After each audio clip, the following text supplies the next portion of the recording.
تنہائی جب ستائے گی خود کو تیرے ساتھ گزرے لمحوں کی کہانی سناؤ۔ اس شہر سے مطیع اللہ کی رپورٹ شامل کرتے ہیں۔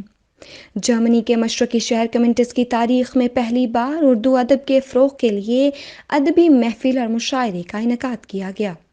ادبی محفل کو سیلاب زدگان کے لیے فنڈ ریزنگ کا نام دیا گیا۔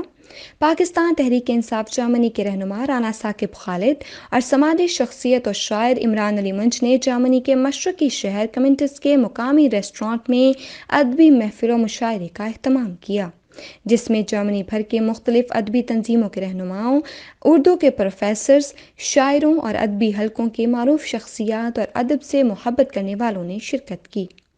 تقریب میں اردو انجمن برلن کے جنرل سیکریٹری معروف شاعر انور ظہیر رہبر، پروفیسر و صحافی عشرت معین سیما، یونیورسٹی برلن کے شعبہ اردو کے پروفیسر و بزم ادب کے جنرل سیکریٹری سرور غزالی، نوجوان شاعروں میں سے کاشف قاسمی، سماجی شخصیت نصیر احمد ملہی، افتخار احمد، عامر عزیز، سنی رام اور پراگ شہر سے خالدہ نے خصوصی شرکت کر کے محفل کو رونق بخشی۔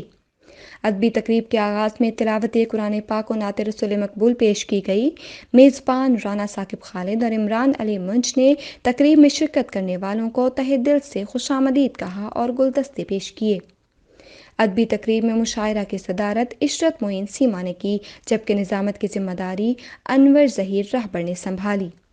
پروفیسر سرور غزالی، انور ظہیر رہبر نے اپنے تازہ کلام پیش کیے، جبکہ سرور غزالی نے پاکستان کے حالیہ سیلاب سے متاثرہ افراد کی امداد کے لیے چندے کی درخواست کی اور اسی تناظر میں اپنے اشعار پیش کیے۔ مشاعرے کی صدر عشرت معین سیما نے اپنی خوبصورت آواز میں اپنی غزلیں سنائیں۔